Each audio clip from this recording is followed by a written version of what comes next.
Alright, in my last video, many of the players commented that given we are so close to version 4, rather than pulling, it would be better to save up and wait for version 4 units, which is actually a good advice. But there is still one unit that you can pick regardless of what kind of account you have and still benefit from it, and that is Tribbie. Among all the units who are getting a banner, Tribbie is by far the most useful and safest option to pick up. In this video, given how simple she is, I'll first give you a very quick TLDR of her kit and her builds, and then we are going to focus on all the teams that benefit from her the most, and it's not a Castorice team. I'll also talk about her vertical investment, mainly her very popular E1, and finally her current pull value. So leave a like if you find this video helpful, and let's get started. This video is sponsored by LD Shop, a safe and reliable game top-up site from the creators of one of the best emulators, LD Player. It offers affordable prices in most game items through official ways, like games such as Honkai Star Rail and Genshin Impact top-ups are purchased from Razer Gold, so you don't have to worry about getting banned. Something I can testify for myself, as I have been using it for my monthly supply passes. It also does not require any of your account information, just the user ID and server. You just hop into LD Shop, select your preferred game, select the pack, then type your UID and server, and then just click on top up, select your preferred payment option, and that's basically it. Within a moment, you get your jades. It's a fast and easy process with tons of positive reviews. And also, if you are someone who regularly spends on the game, there's a VIP system that rewards you with a free express supply pass if you spend over $80 a month. Also, if you use my link, you'll be getting free coupons for even more discounts. I know you'll be spending for your favorite character, so why not do yourself a favor and save some money?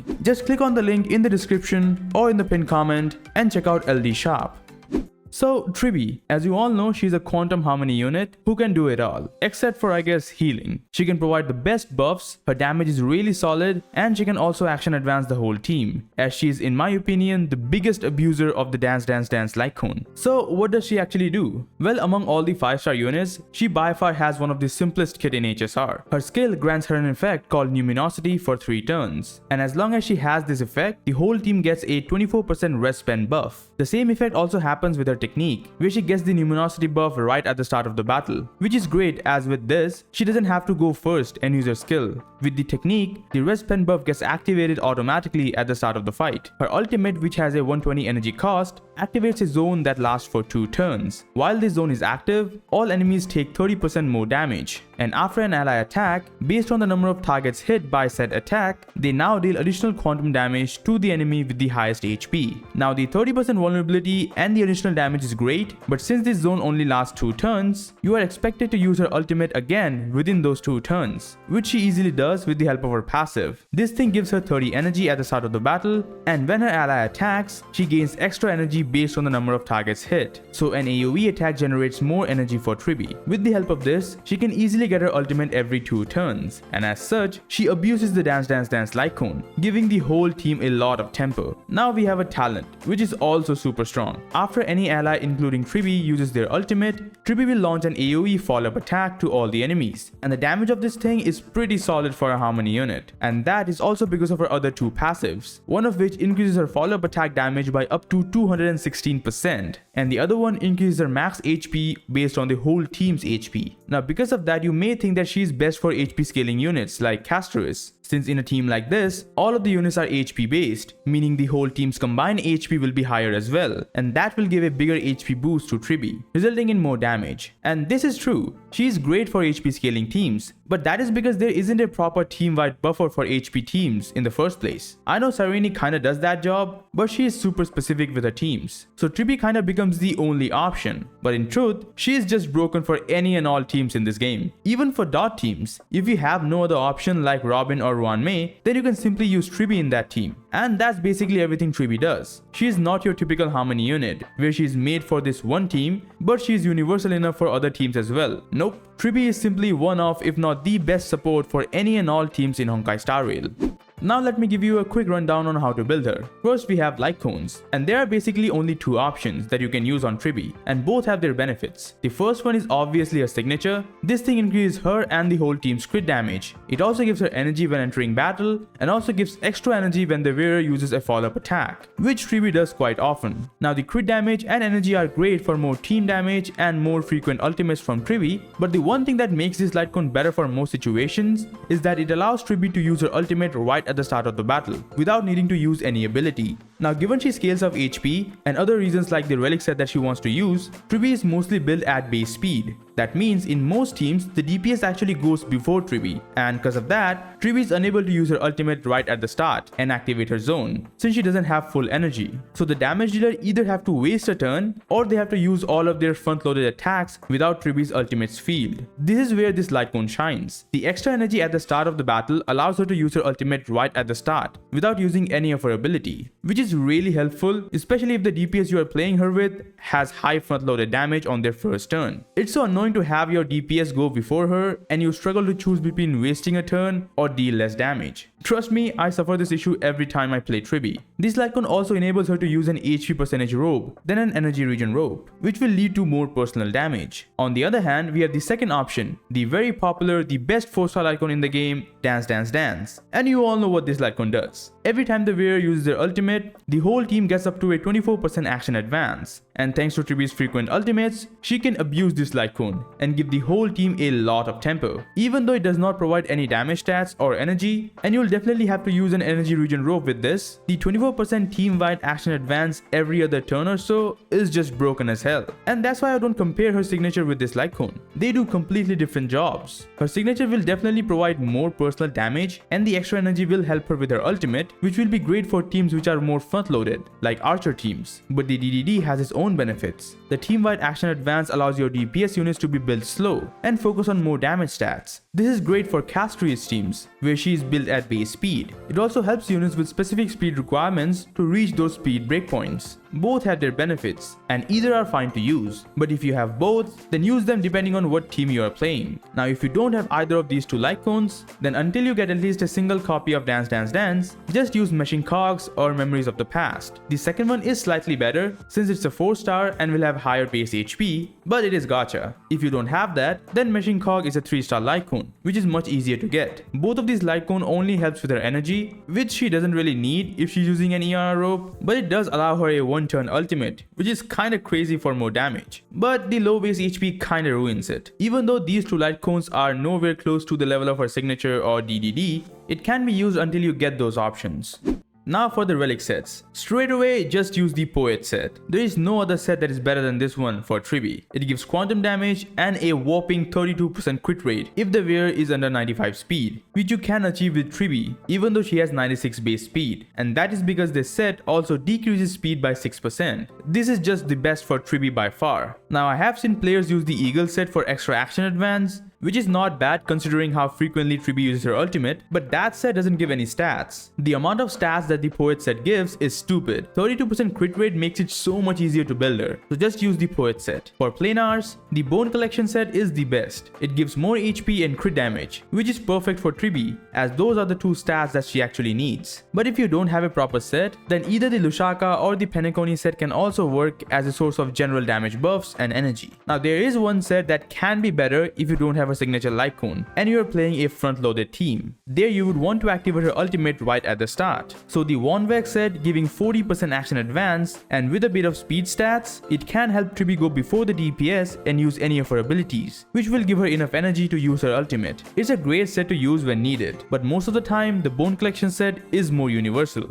For stats, it's very simple here as well. Use a crit rate or crit damage body depending on what you need. If you are using the Poet set, then you will definitely need crit damage. But if you're using something else, then a crit rate body will be better. For boots, use speed or HP depending on your build. Always use HP percent on the orb and an ERR or HP orb depending on if you have a signature Lightcone or not. If you have it, then use HP, otherwise an ERR rope is always more versatile. For stat goals, aim for a normal crit ratio, around 70 to 80% crit rate and around 180% crit damage, which should be easier with the Poet set. Get as much HP as your relic allows. As for the speed, well, this is your choice. In most cases, a base speed Tribbie is better, as it gives you more damage since she has an HP boot. It also allows her to use the Poet set, and her being slow means all the other units in the team will have more time to generate energy for her. But since she is slow, you'll have to deal with her ultimate not being up at the start of the battle, especially if you don't have a signature Lightcone. Now a fast Tribbie will fix that, and she will be able to use her ultimate right at the start, but that will make her unable to use either the Poet set or an HP boot, resulting in less damage and requiring better relics, as without the Poet set, her crit stats will drop. Also, her being fast means the other teammates will have less time to generate energy for Tribbie, so you might face some downtime with her ultimate. Overall, the fast Tribbie build is great if you need her ultimate at the start, but otherwise, it has more flaws than benefits. As for a slow Tribbie, even though you might not get her ultimate right at the start, her own personal damage output and ease of build easily makes up for any issues in the beginning. If you are really concerned about her ultimate not being up, then just get her signature Lightcone. It will easily fix that issue. And that's everything you need to know about Tribbie.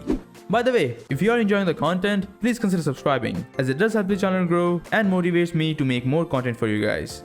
Now with that done, let's talk about her best teams. And I did say in the beginning that it's not a Castorice team. So let's get into that. Yes, Tribbie is one of Castorice's best supports. Her unique buff synergizes really well with an HP scaler like Castorice. And also, since Castorice is usually built very slow, Tribbie with the DDD Lightcone is great for turn cycling. Also, all of Castorice's attacks are AoE, so it generates a lot of energy for Tribbie. They have one of the best synergy in the game, or I guess it was like that. Now with the release of other units like Evernight and now Cyrene, a normal Castorice team has now tilted towards becoming an all-remembrance team. This ties super well with Evernight's passive, which prefers having a full team of remembrance units. And with Cyrene benefiting from that as well, and providing massive buffs to the whole team, Tribbie has found herself drifting apart from the normal Castorice team. Now don't get me wrong, Tribbie is still broken as hell, and if you don't have Cyrene, then Tribbie is still the second best option for a normal Castorice or Evernight team. But if you are planning to go for Cyrene, then Tribbie will no longer be a part of that team. Now this is actually great, because there are many more teams that want, or I guess need, Tribbie at this point, much more so than Castorice. One such team is going to be a Mydei team. If you have seen mine or any other Cyrene video, you would know that Mydei is getting a new best team with Cyrene, and Tribbie is a core part of that team. How this team works is that you build Mydei pretty slow and focus all the stats on his damage, and with the help of Cyrene, giving him instant God-Slayer B-God attacks, he can deal massive damage. And in that team, Tribbie is a core unit, because her having DDD also helps with Mydei's turns as he is slow. Not only that, since Hyacinth is here, as Cyrene kinda needs her, Tribbie and Hyacinth forms the ever popular wheelchair core, resulting in more team damage. Now you can just use RMC here as well. He can provide action advance to Mydei or Cyrene, and they also has great synergy with Cyrene, as they are the best unit to bring out Cyrene's damage. But in terms of damage buffs, the rest pen and the damage taken is just better. And eventually you would want to change RMC to the new path that is coming with version 4. So Tribbie becomes the much better option for long term. The next one is Archer teams. Even though he is free, Archer is one of the best single target damage dealers in the game and performs really good in Epoch Shadow. And here, Tribbie is an exceptional unit. If you have 2 DDD Lightcones, even at lower superimposition levels, having both Tribbie and Sparkle with DDD is just broken as hell. Now as I said earlier, since this team is super front loaded, with DDD, Tribbie will not be able to use her ultimate right at the start, so Archer might have to waste a turn. But you can fix this with a fast Tribbie build. And also being fast means Tribbie will be able to generate more skill points for Archer, which is great. Or you can just use her signature Lightcone, which won't provide action advance, but the extra crit damage is great for Archer, and you won't have to deal with the ultimate not being up issue. Now true, either Silverwolf or Cypher are also great for Archer, but Silverwolf is an old unit and you might not have her. As for Cypher, even though she's a solid option, the overall team damage output is not better than Tribbie. So if you don't have Silverwolf or Cypher, then Tribbie is by far the best unit to play with Archer. For other teams, we have cases like the Herta, who already gets so much self buffs like crit damage and attack that giving her similar buffs like that won't amount to much. Instead, other different types of buffs will be better for more damage. That's why with the Herta, Robin is actually behind Tribbie for the support slot. She's a great buffer giving a ton of damage boost and attack, but the Herta already gets those from her own kit, and adding more will lead to them being oversaturated. So in those situations, Tribbie's 24% res pen and 30% damage taken ends up being a much better option. Overall, as long as the DPS of the team can benefit from the res pen and damage taken buffs, which every DPS can, Tribbie will be an awesome unit for such teams. So, should you pull for Tribbie? Yeah, you definitely should. If you are a new player and you are struggling to make a decision on who to pull among all these banners, then Tribbie is by far the safest option to get. She is a unit that will find her way to any and every team that you will ever build in this game, until they make another Tribbie or something. You may be concerned about the upcoming version 4, which will have their own roster of units, and the current M4A units will eventually fall behind. Which is true, it's only a matter of time. And if you are an old player and already have 2 to 3 teams set up without Tribbie, then I would say don't pull for her. Since you already have teams, it would be better to wait for version 4. But if you are someone new and don't have proper teams, then I would definitely recommend getting Tribbie. Even if the new version introduces different team archetypes, it's still a long way from now. In my opinion, even if we start version 4 after 3.8, we have close to 3 patches until we start to see some drastic changes in the meta. There's the Cyrene patch, the Dahlia patch, and the first patch of version 4. Because usually is the second patch from where we start to see some big changes. Every broken unit has come out after the second patch of every version. Akron or Castorice or any other DPS after that. So yeah, waiting might be good for someone who already has at least 2 to 3 solid teams built and they can clear all the endgame content. But for someone new, I would say to at least build 2 proper teams to get through these couple of patches until 4.1 or 4.2. And in that regard, Tribbie is by far the best and the safest option to pull if you don't already have her. Now let's talk about vertical investment. If you already have Tribbie, should you go for a signature or E1, which is regarded as one of the best E1s in HSR? Let me first explain how it works. Basically, when Tribbie's zone is active, which should always be the case, when any ally attacks the enemy, they will deal additional 24% true damage to the enemy that got hit by the normal additional damage from the zone, which is the highest HP target. Now this is straight up 24% extra damage from all allies, and it is pretty much 24% damage increase for any team, but only in AoE situations. And this is because how Tribbie's ultimate works. The additional damage from that is based on the number of targets hit. So if there are 5 enemies on the field and 5 of them got hit, then that means the E1 will now do 5 times the 24% true damage to the highest HP target. But if there is only a single target that got hit, then the E1 will only do a single instance of true damage. And this also means if there are 5 enemies on the field and you take a single target nuker like let's say Archer, then he would benefit way less than someone like the Herta who can hit all the targets. So for the best possible scenario, you want a lot of targets on the field and you want a DPS who can do AoE attacks. In that way, Tribbie's E1 will deal the most damage. Now don't get me wrong, this Eidolon is broken as hell. 24% true damage from every hit is a lot of damage. I'm just trying to explain that it's not something so broken that you have to get it. So which is better? Obviously her E1 is better. Not only it provides more damage, there is already a great Lightcone option for Tribbie, and that is the DDD. So it's always better to go for her E1 if you plan to vertically invest on her. But should you do that? I don't think so. Right now at patch 3.7, so close to version 4, I don't think either her E1 or her Lightcone is worth it. Her E1 may be great, but in just a few patches, we'll start getting other supports who will be more catered towards version 4 units. And it would be better to save for those units than vertically invest on an old support. What I'm recommending is to get Tribbie at E0 if you are new and don't have at least 2 proper teams ready. That way you can at least complete all the endgame modes. So if you don't have Tribbie, then get Tribbie. If you have her, then just save. Overall, Tribbie, as I said, is the safest option to pull among all these banners that we are getting in version 3.7. Her buffs are super unique and universal that pretty much any team can benefit from. She's currently the best team-wide support in the game, and if you are lacking one of those in your account, then I highly recommend getting her. And that's all for this updated review of Tribbie. Hopefully this answered any questions you had about her. If you have something else, you can leave it in the comments and I'll try my best to answer them. Like and sub if you enjoy my content. Thanks a lot for watching and I'll see you guys in the next one.